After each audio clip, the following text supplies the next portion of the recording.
Megfogadtam, hogy megpróbálok nem sírni, eddig elég jó megy, hál' Istennek.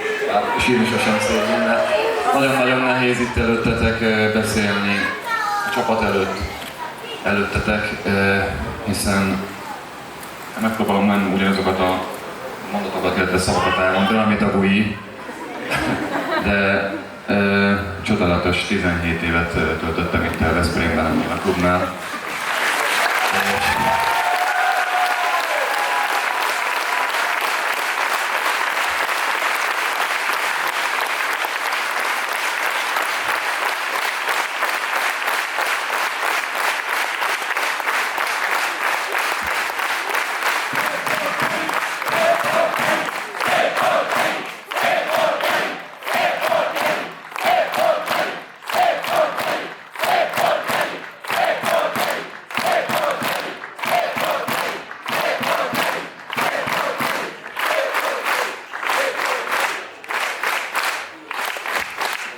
Tényleg csak köszönetet tudok mondani mindenkinek, ennek a klubnak, hogy annak idején sose fogom elfelejteni, amikor legelőször tényleg egész fiatalon ide kerültem Veszprémbe, és ezt az utolsó napot sem fogom elfelejteni, de igazából ez az a nap, amit soha nem vártam, hiszen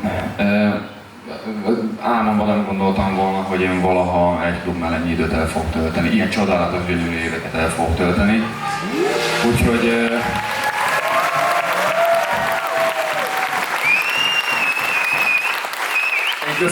köszönöm nektek, köszönöm a klubnak, köszönöm azoknak a játékosoknak, akik az elmúlt 17 évben volt szerencsém játszani, azokkal a kiváló játékosokkal, a mostani játékosokkal.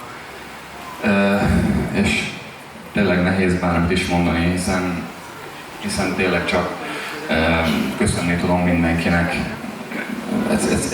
Számomra ez egy fantasztikus 17 év volt, egy fantasztikus utazás mindenkivel, veletek, csapattal, a klubból. Köszönöm.